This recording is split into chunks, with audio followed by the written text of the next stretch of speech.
Well, these amazing people are all tutor blogging rock stars. So what we did in June was we had the annual tutor blogging challenge, and it's 30 days of trying to meet a certain word count, a goal of reaching 6,000 words by the end of the month, because that would equate to, for most people, maybe 4 or 3 blog posts that they can publish on their website.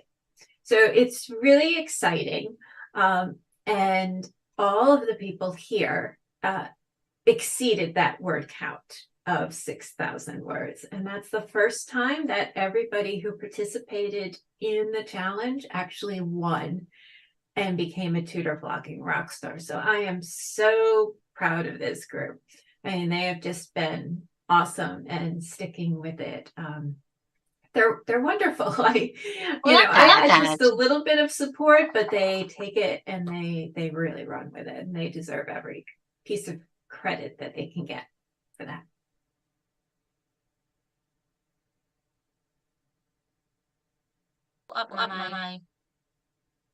This always happens. Whenever the beautiful Suzanne Davis and I get together, something happens with the audio. I know. We don't know what it is. Like karma or like something. So you guys hear an echo at all? You guys don't. And we'll see if that does.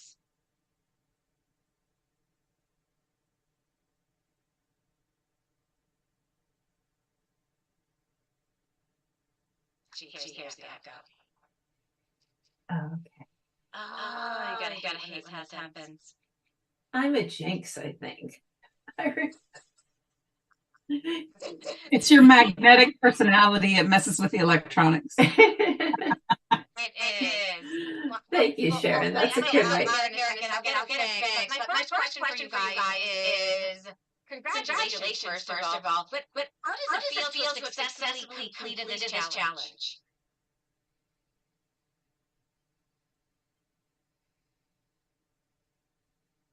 It feels amazing. Awesome. I'm a writer, and writers always struggle with putting everything in front of our writing time. Mm-hmm. And the reason I signed up was because, it's going to make me write. And, some days I skipped, but then most of the days I wrote. And just to have permission, when you're building a business and you've got all this stuff going on, just to have permission to do what you love was great. Oh, I love it. Or a reason to do something you don't maybe particularly love. What's that, Sharon? Okay, I maybe don't enjoy writing, but I know I need to, and the challenge gave me the reason to block out the time and do it anyways, even though I don't feel like it. Yeah. My overwhelming feeling was surprise, actually, because when I started, I thought, well, if I aim for the big challenge, I might manage the smaller one and just do the smaller one. And actually, I just pushed myself past the finish line. I was so impressed and excited and surprised, really, because you wouldn't think that June is the busiest time by far of the year for me. So I wouldn't have expected that I'd be able to pull it off. So yeah, a very pleasant surprise. Yeah, I did. I love it. Congratulations. Well, let's go around real quick and introduce who you guys are and what you tutor, so people can understand. Really, this isn't just for people who are writing. This is for everybody. So, Kelly, I'm going to have you introduce yourself, who you are, where you're from, and what you tutor real quick. Okay. Hi, my name is Kelly. I tutor college prep writings. That's high school writing. AP language is a specialty. Helping students get into the college of their dreams with that perfect college admissions essay. I'm from Springfield, Missouri, and I am just happy to be here. Yay. I'm happy you're here too. Congratulations. I want to tell everybody a little bit about yourself. Hi, everyone. I live in London, but I am originally not from London. I am from Barcelona, but I'm a citizen of the world. So now I'm in London and in everyone's house through their screens. I teach Latin and Greek, mostly just the languages, but also help students with their university preparation when they plan to study classics and need to sit the very competitive entrance exam. So we get ready for that together, which is very, very exciting. Awesome. And Linda? So I teach remedial reading to both children and adults. And then I have this special niche also. I teach thesis writing to graduate students. So yeah, that's what I do. Awesome. And I teach online. Awesome. And we've got Kathy in the house. Hello, Kathy. Yeah, hi, I'm Kathy. I live in Southern Alberta in Canada, and for the last 5 years, I've been tutoring online literacy, so reading and math Love to it. elementary age kids. Yeah. Fantastic. And we've got Sharon. I'm in Phoenix, Arizona, the Phoenix area, and I primarily do elementary math, targeting primarily homeschool families that use the Right Start math curriculum. But I do branch out from there, and I can work with families who are using other curriculums.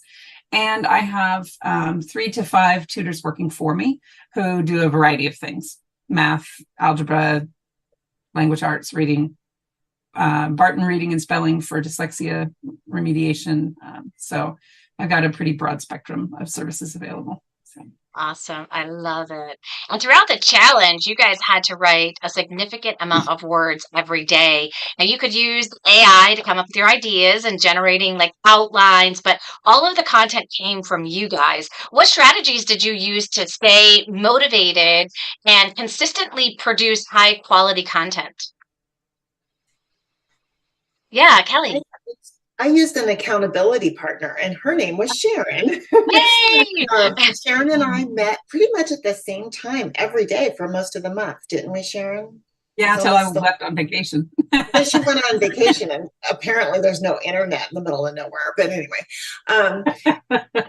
I assume she kept writing because I did. But what was great about the accountability partner, working that way, jumping off of what Joanne does in Jumpstart, with accountability partners, is that some days were more productive than others. We wrote every day, but not necessarily together. Some day was idea generation, and being in opposite, math and writing, we were surprisingly able to come up with some really great ideas that kind of crossed over, that were completely separate, because not only did I get the writing done, but I counted this morning before we met, I have 59 ideas, prompts from myself for 59 more posts. And so it was extremely motivating, fun, exhilarating some days, because we had some really great writing sessions. Wouldn't you agree, Sharon? Yeah. And we're still meeting on a pretty regular basis. We've had a little bit of a hard time getting back in the group since I got back from vacation, but we still meet. And even if we don't write while we're meeting, we'll brainstorm together. And then the next time we meet, did you write?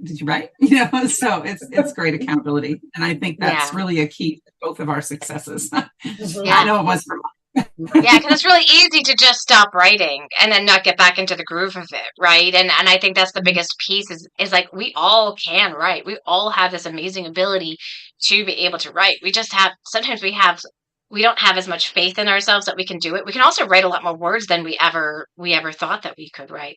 Anybody else, like what helped you stay motivated as you guys went through the challenge? Yeah, Kathy.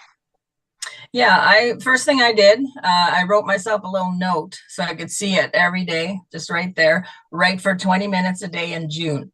And every time I came to my computer, yep, there it is. And I thought of Suzanne, she would want me to write. And my goal of 6,000, which for me was, a major goal. And the other thing I did to get ideas to get started, on my Gmail, I signed up for Google Alerts. So I get emails for phonemic awareness, reading related topics. And so I would go there and get ideas from there. And at least then I had a starting point. So I started making a list as well. and then just pick one topic and write. Now I have to organize it into blog posts, but that was really good. Yeah, and meeting with Suzanne once a week was great, and listening to all her wisdom. Yeah, that is really motivating. Yeah, it really helped. I love it. And to be able to do it as a group of tutors too, like a group of community that has, similar, goals and aspirations is so much fun. Yeah, Anna. Yes, for me, what made it, and it sounds like a really small detail, but it is very important, is the Google document that Suzanne created, where you could enter your words and then it just adds it up and you can see your progress. It's so satisfying every time when you finish writing, you add it and you sit there. And actually that mentally, next time you have to write, you already have that feeling that you want to reach at the end. So for me, that was really, really helpful. And actually, it's giving me the idea of keep a bit more track of my activities, because I'm not one to track generally. But with this experience, I noticed actually tracking can give you such a sense of accomplishment and purpose. Yeah, it really for me, can. that stood out. Yeah, that's a big piece, isn't it? Yeah, Linda. I wanted to talk a little about AI. We were given the instructions that we could use AI, as a motivator to create ideas. Yeah. And I have been a huge snob against AI. And so at the end, though, I was like getting all competitive and I really wanted to get the most words. And so I went to AI. I went to ChatGPT. And I also use the AI a little inside of Ubersuggest. And I was playing around with that and I discovered something really amazing, which is, well, I have a course right now, Write Your Thesis in One Semester. And part of what I do in my course is teach thesis researchers and writers how to triangulate 3 keywords. Because 2 is good, but 3 really hones in on a target. And, this is well known, vectors and stuff like that. So what I did, I just had the idea, well, what if instead of asking ChatGPT to help me write more on a paragraph that I already have, what if I just put in 3 keywords? So I started using it almost like an encyclopedia. If you put in just keywords, 3 keywords, it finds the relationship between all the words. And it just generates you like this whole long dissertation about the exact relationship. And then I realized that I could take that skill. And this is one of the hugest things that really happened to me during this blogging challenge, was that it cracked the ice for me with AI, because I realized I can take that skill now back to my thesis writers when they're looking for keywords. Yeah. Or looking for, well, if I put in these 3 keywords, what am I likely to find? Oh, yeah, that's not it. Okay, so let's replace the keyword. And it's just... so it really helped with that idea generation for you. Yeah. And it broke the ice. It broke the ice with AI.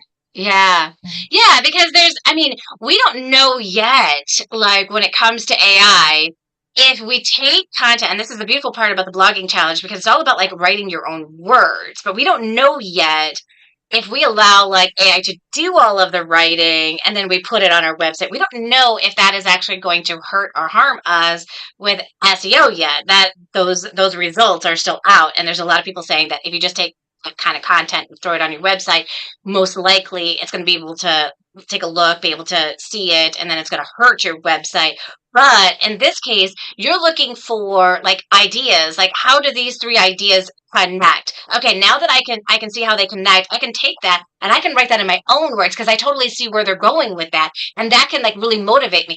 A lot of the things, it is the idea generation. Do you guys agree that when it comes to the idea generation, that's the part that stops us? When Kelly, you were saying you have 59 different ideas now. You don't have that to stop you anymore when it comes to writing content and being able to create things that are going to be helpful and useful for people, because you have those ideas there. You can get right on into that writing and be able to go from there, which is amazing. So I do think that there's a right way to use AI and there's a wrong way to use AI. Like we see it inside of our classrooms. We see kids that are just using AI. They don't even remember to take away the what is it called? Kelly, you've got the word. I know you do. They don't reformat it. They don't reformat it. They don't reformat it. So it's just like the blocked text, right? Like you know that they just copied it from AI and then they hand it in as their research paper, right? Yeah. Clearly that is the wrong use of the tool, you know, and so, but there are so many things that AI can do for us that I feel like it's my second brain, you guys. Like if I'm like, hey, like I'm stuck on this idea, I want to pull this together. What are some thoughts? Or like if I want to come up with a title. Let's say I've written my entire blog post, but I'm like, I need a good title that's gonna draw people in. What are 10 ideas that you can give me for a title? And I like will take a piece from here and a piece from here. I rarely like take the whole thing. Like I'm like, I like this piece, I like that piece, I like this piece. Let me now jumble that together and come up with something better.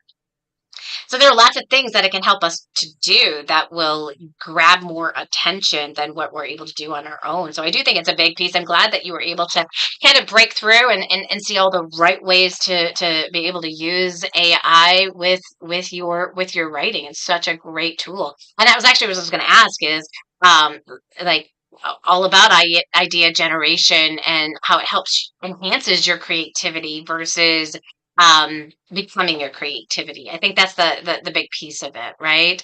What were some of the biggest challenges that you guys faced as you were going through the challenge? Organization. Because I ended up launching into this crazy post that sort of took on a life of its own and sort of spawned 8 other potential posts, and it was pretty insane. And what I actually ended up doing was attending one of Joanne's Insider Secret Wednesday open coaching calls that anybody can go to, but I happened to be the only one that showed up that day until right at the end. I think Linda was the one that showed up, and we spent that entire session just kind of organizing my blog post ideas and thinking about when would be a good time to post each one. And it was like this overwhelming mountain of stuff that I had just spewed out all during the month of June. And then I had that session with Joanne and I kind of organized it all. And now it's not as daunting to think, oh, I got that big mess of words I've got to organize. I can go in and take out this part and do that. And I can take out this part and do that. And so that piece of organization that we did, I think it was Wednesday before last, really helped me. Because at first I felt like, okay, I wrote a bunch of words, you know, but now I kind of have a better idea of what to do with it. Yeah, so. Yeah, for sure. Because the whole goal is to be able to create content for your website so you can get found. And that's the big thing is, you know, we want to be of value to the people that find us. We don't just want to, nobody, like, I haven't heard of any tutor who's like, you know what I would love? I would love to, like, throw these sales messages that sound really salesy out there to people. I've never heard anybody say that. Like, every tutor is like, I just don't want to sound salesy. And the way that you do that is through providing content, through providing value, and then letting them know what the next step is, right? And that doesn't sound salesy. If I'm giving you information and then I'm saying, look, if you're struggling with this, I'm here to help. That doesn't sound salesy, does it? It takes on a whole new life of itself. Like, oh, this person really cares. It takes on a different vibe. So blogging is a great way to not sound salesy, and creating content is a great way to not sound salesy. But it becomes daunting when we don't have a specific process. We don't know where to start. We don't know how to do all of these different pieces. So thank you, Suzanne, for putting this all together to inspire and motivate people to write. And then also, you also have a course as well where you go through and you share with people, hey, here's what you need to do when you're blogging. Here are the steps that you need to put into place. Because if you put these things into place, then your blog can actually get found. Because the internet is like the Wild West. Am I right? There's like so much content that's out there. And you actually want your content to get found versus it just being like this little sprinkle of dust that's inside of this whole world of the internet. So, yeah. Anything else that people struggled with as you were kind of going through the challenge? For me, it was lack of time. And Suzanne gave lovely advice about how you can push 10 minutes here, 15 minutes there, because I used to be of the opinion that you need an hour ahead of you to just sit down and have all this time to write, which is lovely. I wish I had it, but I just don't have it. And if I want to be creating content, I need to use those odd bits in between lessons where I have 30 minutes office time and just put some words down. And sometimes, because you have the push of the clock, you actually are very productive. Yeah. So that for me was a challenge that I managed to overcome quite well, thanks to the course. I love when you can find those extra minutes of time. Like a lot of people, because we are tutors, we all have the situation too where a student doesn't show up or a student is late. That is my cue.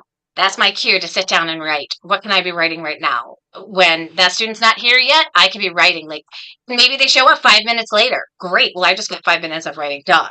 Right. So I was using that time. I was still getting paid for that time on top of it. Right. Because their session's going to be still the same amount of time, even though they were late or they may not show up. And sometimes my writing can take on, more time. And it's like, well, there was the time. I thought I didn't have time, but we can find the time. There's always a way to find the time to do the things that we need to do. But sometimes we use time as our excuse for not doing it. We are very busy people. Like, Anna is a mom of how many kids? Only 2, but sometimes it feels like they're 14 in the house. I hear you. There's only 2. There's only 2. There's 2, and I'm a mom of 3, and other people are moms of more kids. I had 8 people living in my house for the last 2 weeks. It's just been, we all have these busy lifestyles, but there's always a way to be able to find the time. If we carve it out, or if we take a look at, hey, what are those opportunities that come towards me? I love it. Thank you for sharing that, Anna. Anybody else have anything that they struggled with as they were going through it? No, nothing. I love it. Fantastic. Did you discover anything that was surprising or unexpected while you guys were doing the writing challenge? Yeah, Kelly.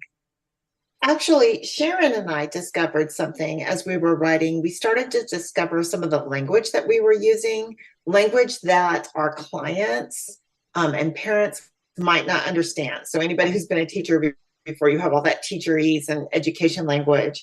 And I don't know if this is what you were talking about, Sharon, but one of the things that exploded on us was thinking about the words that we use and how to explain those. And we came up with each of us came up with our own little dictionary, which ended up, some of these need to be blog posts, not just, Yes. When I say fluency, this is what I mean, or when, structure and all those kinds of words that we use. Learning loss in summer. Do parents really know what that means? And trying to create, and it just exploded. I don't know how many blog posts I'm going to end up out of this. We were trying to create like a dictionary for our website. And that was very surprising, and it was way out of control, and it took up a few days.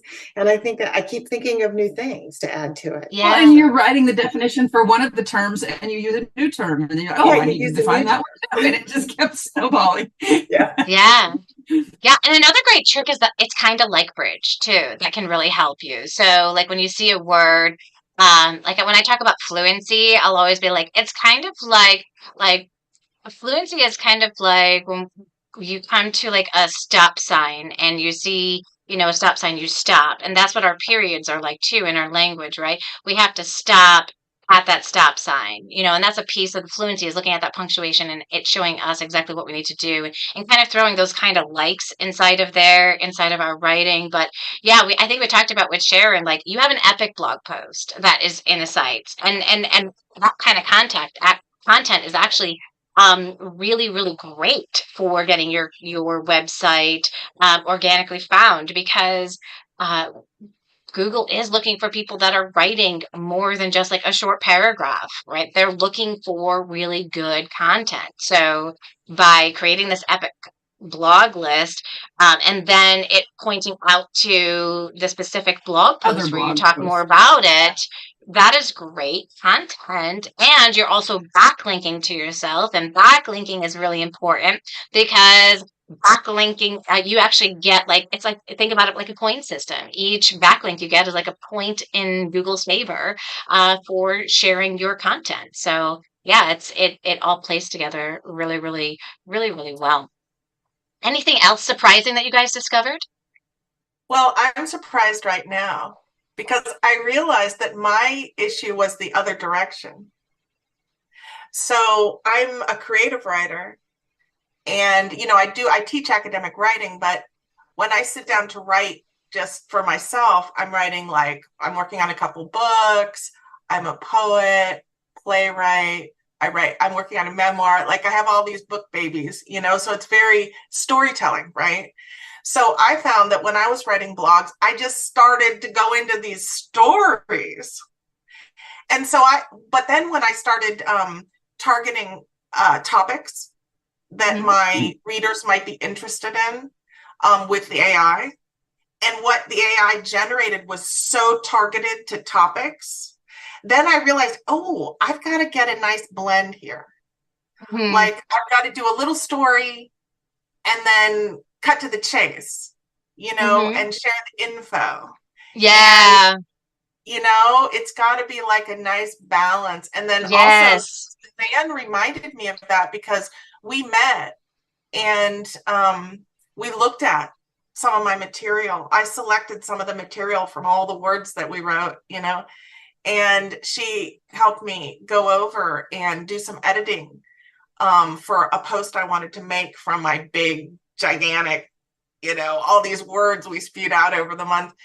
And she reminded me, I had a little story, like maybe 3/4 of the way down, as a little sort of example. Yeah. Of the what I was talking about, the topic. And she was like, why don't you move that up? Yeah. And so I think stories are a good way to start out. But you know how it gets boring when someone goes on and on and on about their personal share, and you're like, but it's interesting at first. So it's like a good first paragraph, and then you start sharing, what people really want to know. Right.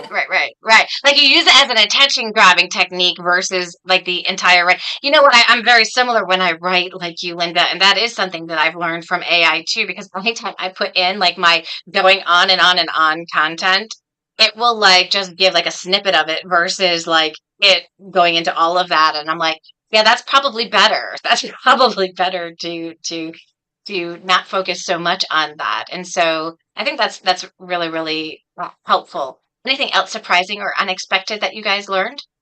Yeah, Anna. Oops, you're on mute, sweetheart. Sorry. That's I okay. learned that there are blog posts ideas everywhere. Now, I thought I was going to struggle, as I was saying earlier, because of the time.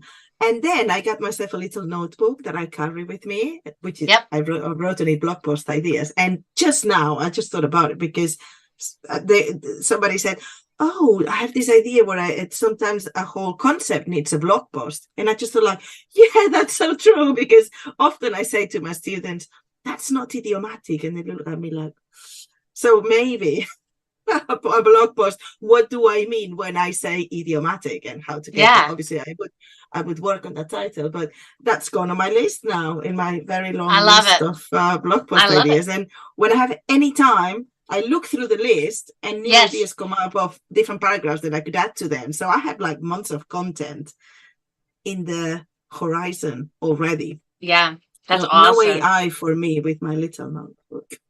I use my note app in my phone because I always have my phone with me. And so I just put inside of my phone those blog post ideas or the video content ideas or other ideas that I have of content that I want to create or courses I want to create. I have like a folder for each of those that I can just add my ideas into. Because this thing is with me like my purse used to be like with me. Like I don't even carry a purse anymore. But like it's always with me. So that's where I put all of those. Any other surprising or unexpected insights you guys had? All right, favorite topics. What were some of the favorite topics or blog posts that you wrote during the challenge? I know you got some. Yeah, Kelly. I think my favorite were the ones that I came up with that were solving problems for students. Those were my favorite. Or breaking stereotypes for students in classrooms with college professors, or assumptions that they think that we make about them and that they make about us. And those were fun. I'm looking forward to, I did a lot of drafting, so I need to go back now and hone those and edit. And I'm looking forward to those. Awesome. I've been blogging for Cincinnati Mom Collective, and I put up a blog there every month. And so I thought, oh, I'll, kill two birds. And so at the beginning of the challenge in June, I was writing for my July post, and I wrote something really fun. It was a writer mom's guide to poolside writing, and how to train your kids to just take the money from the cup. Don't, mom's writing, and it was just kind of fun and light, but it was really nice to write something seasonal. And it reminded me that when we do our posts, it's really nice to hone into the season, what are writers doing? Well, we've got our kids at home. We're kind of going, when am I going to write? But then we're spending all this time in the lawn chair on the pool. So what if we put that together and got some writing done, And so just what are people thinking about in the summer? Yes. That kind of thing. Yeah. And bringing those, they're the hot topics, and that's where content planning really is helpful. And that was a strategy that I did with Sharon, is we took a look at all of the content ideas, and we came up with different ideas that she could blog about, because she already had a good list going. So we just added to it. And then I said, okay, how many blog posts do you want to write each month? And she's like, 2. I'm like, great. So we're going to go through this and let's take a look. Is there any topic inside of August that would be a good topic to feature, right? Is there any topic in, December that is a good time to feature that idea? Thinking about your ideal audience and where they're at is so crucial when you think about that content. And when you plan ahead, you have the opportunity to do that. When you just write on the spot each week and you don't actually plan that out, you don't have the opportunity to do that. So love it, love it, love it. Any other favorite topics that you guys came on up with? I really like my tools blog post. I had one with all the tools that you can use to learn online Latin and Greek, because that's the question I find most of the time. Oh, Latin and Greek, maybe that, how are you going to do that online? And actually you can type, you can write, you can read, there are dictionaries, there are videos, there's everything. It's like any other language. So it just felt like, yes, now I'm telling the world, all of you, and I have a place to send people to as well. So when I don't have a lot of time, I can say, look, there will be this blog post. You can read about it there as well. Yeah, here's more information about how it works. Yeah. And sometimes parents are wondering, and so you can just put a link in there, and this is so helpful, right? Because you don't have to write that down every single time, because people are asking you that. You can say, that is a great question. I actually wrote an entire blog post specifically on that. Here's a link that you can take a look at to see the entire process. And I organized it by questions as well, because they always say, how can I write Greek? It's like, okay, here you go. Here are your options. If you want to buy the graphic tablet, that's where you click. Everything is in there. I just think it's amazing. Really enjoyed writing that. Yeah. I love it. Now, the purpose of writing all of this is to get the attention of people so they want to be able to move forward with our services. Did you find any particular writing techniques or approaches that helped you capture the attention for your readers?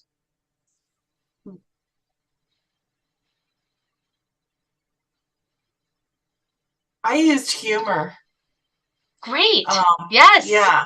And I've been noticing, because I run little Facebook ads and things, and when I decided to just go out on a limb and do one that was funny, it outperformed everything else. And so, I made this little attempt. I made an attempt to do that. So we'll see. We'll see what kind of response I get. Because I think that post is going up this week. I was on the end of the July roster this time, but we'll see. But I'm kind of a serious girl. Yeah. And I don't normally think to do that. Yeah. But we have to, I mean, everybody needs a little lightness, right? Yes. Yes, I think that's a great strategy is adding humor to it, adding like these personal things, like things that allow people to see like the human side of you, that you're not just a, this reading tutor, this writing tutor, this Latin tutor, right? That, there is maybe a quirkiness about you or a humorous side to you or something that really sticks out about you that makes you different, because this is the way we get to show people that we're unique. This kind of content, you guys, that other tutors are not doing, by the way, because it takes too much time, they want to outsource it, whatever it is, it makes you stand out from other people because people aren't doing it. Like somebody will like start a blog, but they'll make like one post and then they're done. They don't let people know that the blog exists, and then they just say blogging doesn't work. But honestly, when you have this content that's out there that allows you to be able to get found by other people, it really does make a difference and makes you look like a professional at the same time, right? Because people are like, oh, she knows a lot. Like you get to show what you know, right? And how knowledgeable you are. And I think it goes a long way. And people, when they do that, they start like actually reading your blog post and they're looking at your content. They stop defining you based off of your price point, and they start seeing the value that you have to offer. Any other writing? Yeah. I was just going to say what you said. It really came home to me how important and valuable writing blog posts is. The first time I Googled something and a blog post appeared on page 1. Mm-hmm. And it was the exact thing. My mom was telling me, oh, I want to do this and that in a workshop I'm giving. And I'm like, okay, so I just put the name of the kind of, she wanted steps to do a certain thing. I think it was steps to write a mantra or something. Okay. Mm-hmm. So I just put in steps to write a mantra, and somebody's Google listicle came up and it was the exact perfect thing. And so, yeah, I mean, that's working. Yeah. I think 90% of the content that's online is our blog posts, and we just don't realize it.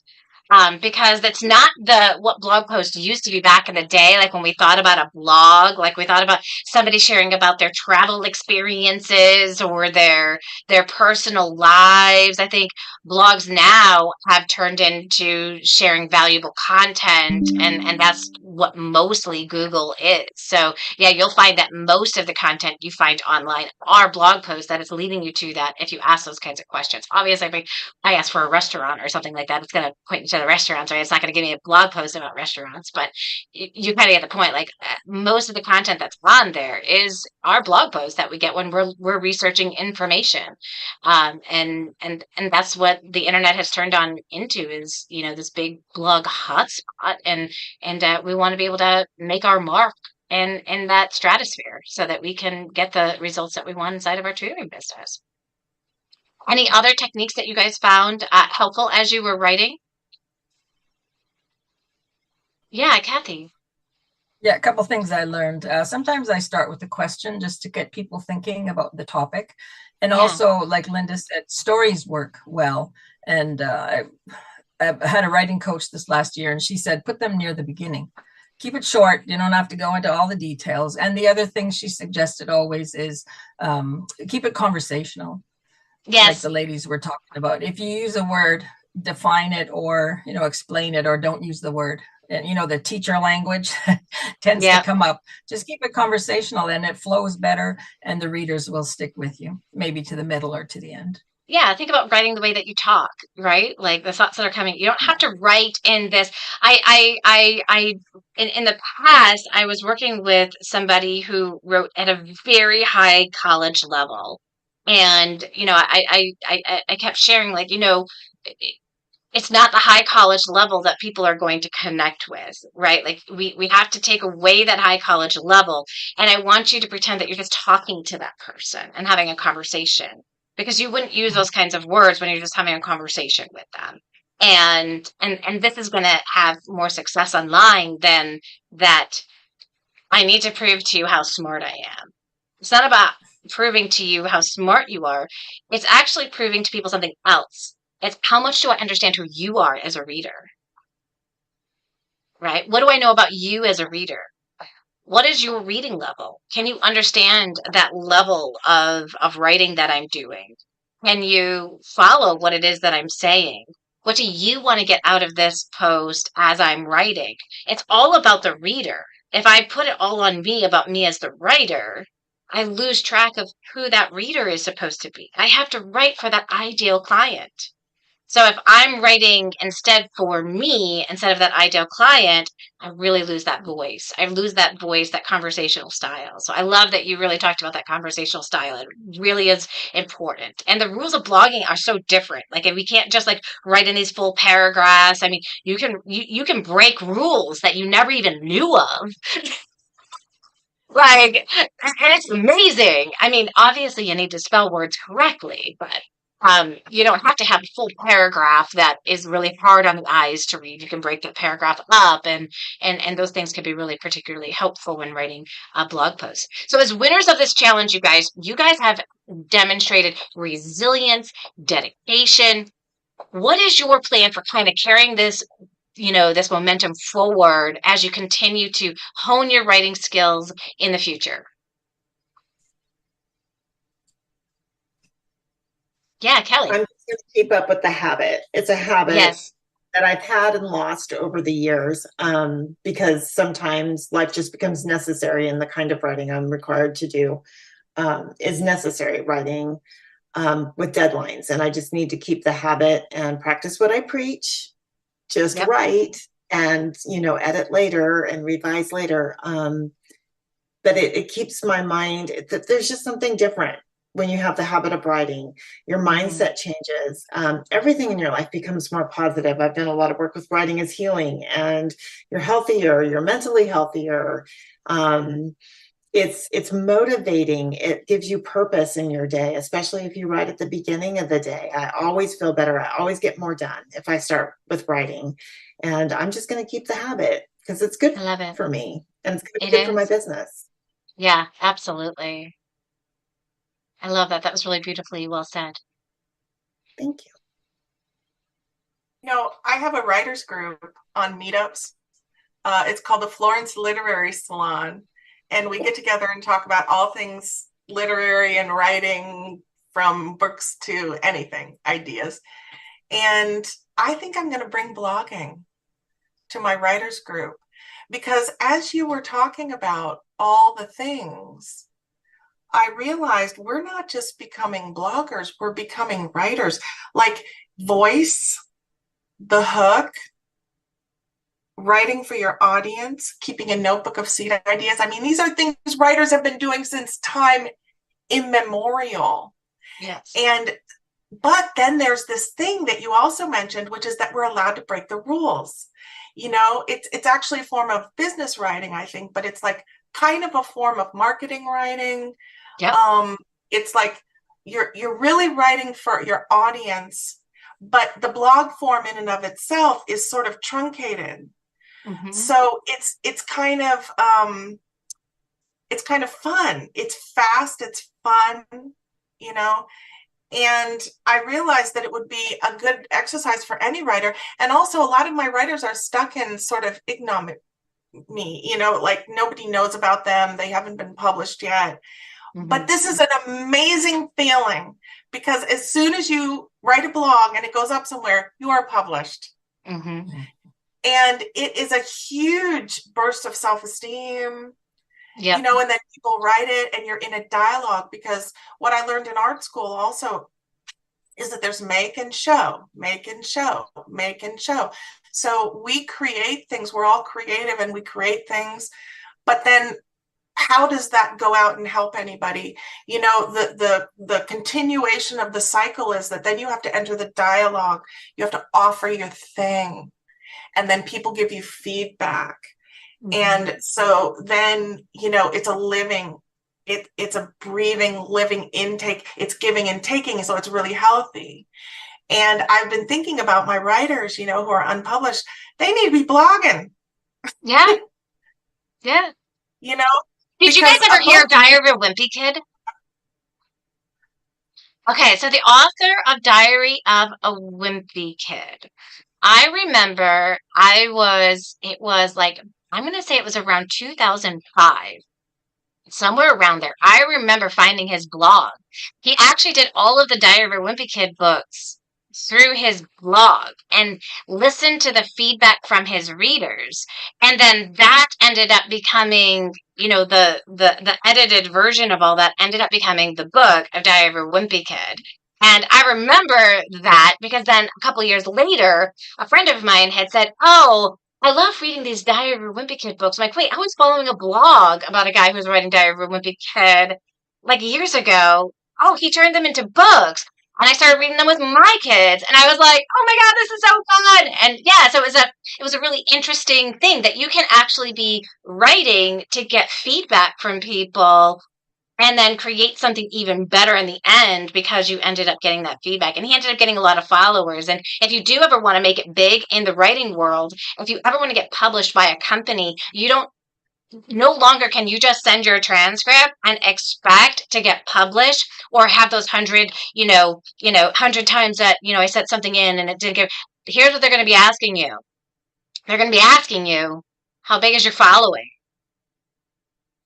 They're expecting you to come with a following, and then they can explode it from there. But if you have zero following, you're going to have an even slimmer chance of actually getting published by a publishing company. So yeah, blogging is a great thing to kind of throw on in there. I love it. Anything else on how you plan on carrying this forward and honing your writing skills? Because writing isn't going away. I know like AI is out there, but writing is not going away. And AI isn't going to do all our writing for us. Right? We still have to have these skills to be able to put into place and be able to know how to use them and how to format and all those kinds of things. I would love to know from you guys, what is some advice that you would like to give aspiring writers or bloggers who are looking to challenge themselves and reach new heights in their content creation journey? I would say be bold, because often what keeps you back is fear, thinking, oh, maybe I'll write this and people will disagree, or maybe I'll write this and they think I can't write very well, or maybe I'll write this and nobody will read it. Maybe I'll invest all this time and then it won't bring me any readers. But actually, if you just put yourself out there, you can then start building from it. Yeah, we all start at zero. Not wait until it's perfect. Yes, if you wait until you're sure that it's going to be really good, you're never going to publish it. Right. We all start with zero followers and zero readers. I remember Suzanne. Suzanne had that experience with her first blog post. You mind sharing that with people? Well, yeah, I tried to get people to read it. I even begged my brother, my cousin, who at that time was trying to be a teacher. I emailed all these people I knew. Not one of them read it. And I was like, but it's going to take you 5 minutes. And I couldn't get anybody to read. And I thought, oh my gosh, I can't get my brother to even read, and he's my closest blood relation. How is anybody else going to read me? And, but they did. Back then, the Insiders Secrets group really supported each other by sharing different blog posts and things like that. So I did start to get a follower, and I just kept pushing it. Yeah, I kept pushing it on Pinterest, even on all of the others, LinkedIn, Facebook, everything that was happening. And it started to really grow. I mean, it took off, I would say, within 3 to 6 months. I was getting 20,000 people to my website and growing my email list. And it was just, I was like, okay, now it doesn't matter that my brother's not reading.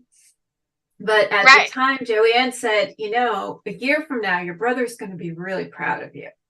I was like, a year from then, and my brother was like, oh, you're doing really good. But he never read a blog post.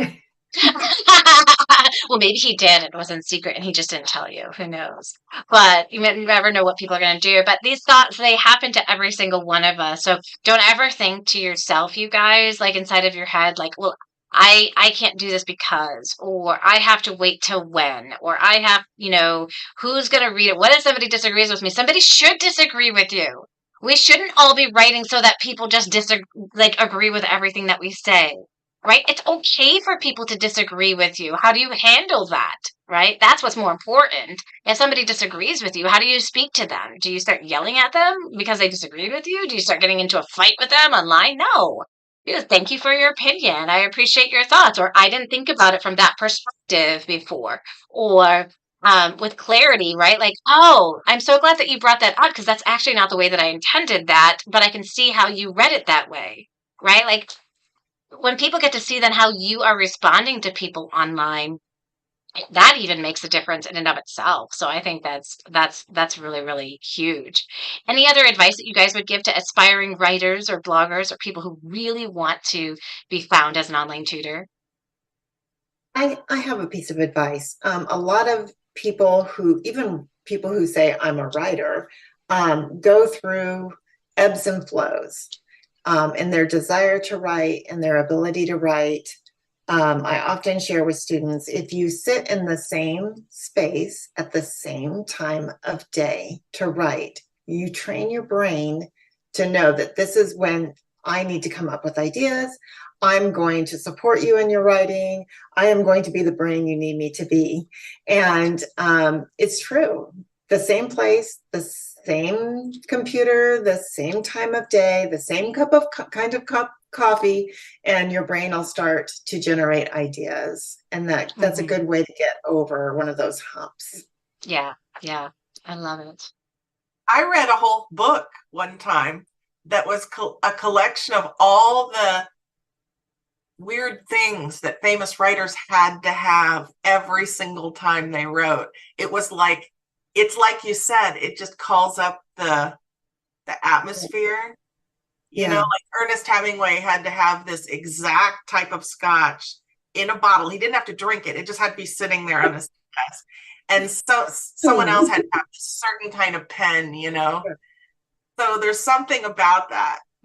Yeah. I love it. I write better on the laptop than I do the desktop for sure. So it's just a comfort thing, where you can write and what you can do. The scotch, though, I'll have to consider that. Do desktops still exist?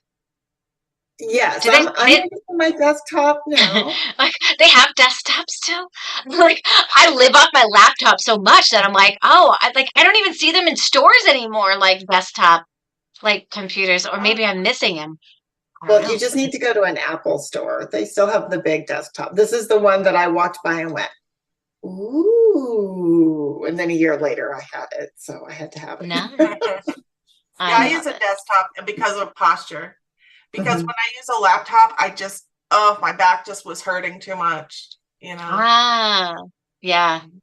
Yeah, I actually have like a pull out for my computer so that it's down more. It's not like up on like the desk where I'm like typing like this, but it's right here at like my level. Yeah, ergonomics are really important, you guys, when it comes to tutoring and when it comes to writing. So take that into consideration as you get into writing. Anybody here write better with a pen versus or and paper versus computer? Sometimes, yeah. You too. I mean, like I have both that go on, but one time I was doing a challenge with like Suzanne and she had us actually write things out. And I was like, oh my God, my hand is so tired. Like my hand doesn't have like the same, if I did it all the time, I would have the strength to be able to do it, but it was so tired by the end. And I can type so much faster that I was like, okay, Suzanne, can I continue this activity like typing? And she's like, yeah, totally. I've been trying to slow you down because sometimes when we feel like overwhelmed and we have too many ideas. If you write by hand, it slows you down so that you can articulate them better. Yeah, it can. It can. Yeah. I want to Yeah, give my Linda. recommendation. You asked for recommendations for other writers, you know, or aspiring Yeah. writers. So, community. Yeah. It is just huge.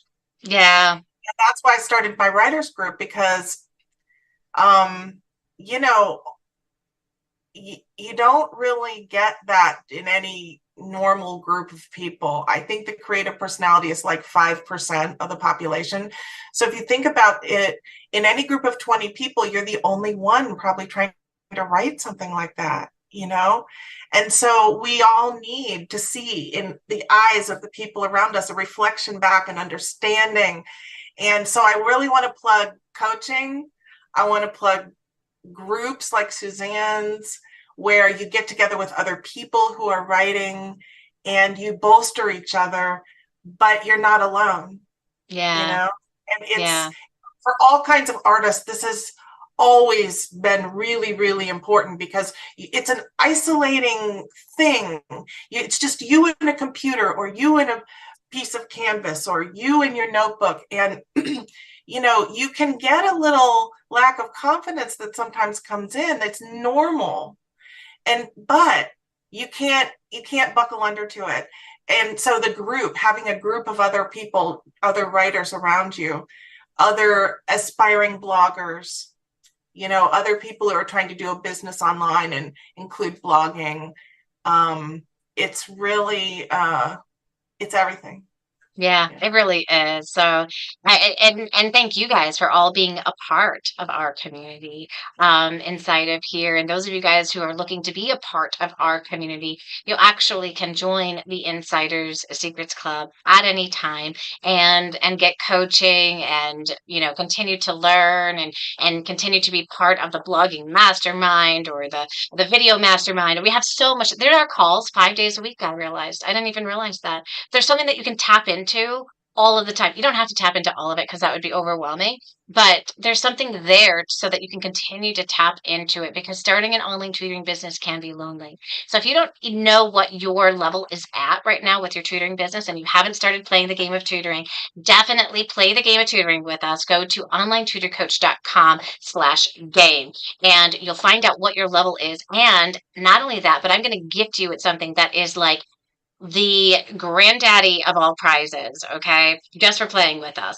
And that is a checklist of things that you need to focus on in your business at the level that you're at. So if you want to create organic marketing and you want to get found online and just have people messaging you in your inbox that they want to get started with you versus having to go on out there and find your clients one by one and or have to pay for like hefty ads and those kinds of things over time, then you definitely want to be part of this community, because that's exactly what we do. We help people be able to create that amazing content so that they can get found, hired, referred. So go to onlinetutorcoach.com/game and you will get your personalized checklist for right where you're at with your business. And thanks you guys for all joining us today and sharing your wisdom, sharing your experience as you went through the process. Woo! I love it. Thank you, you guys. Enjoy the rest of your day. We'll see all of you soon. Bye, everyone. Thank you. Thank you.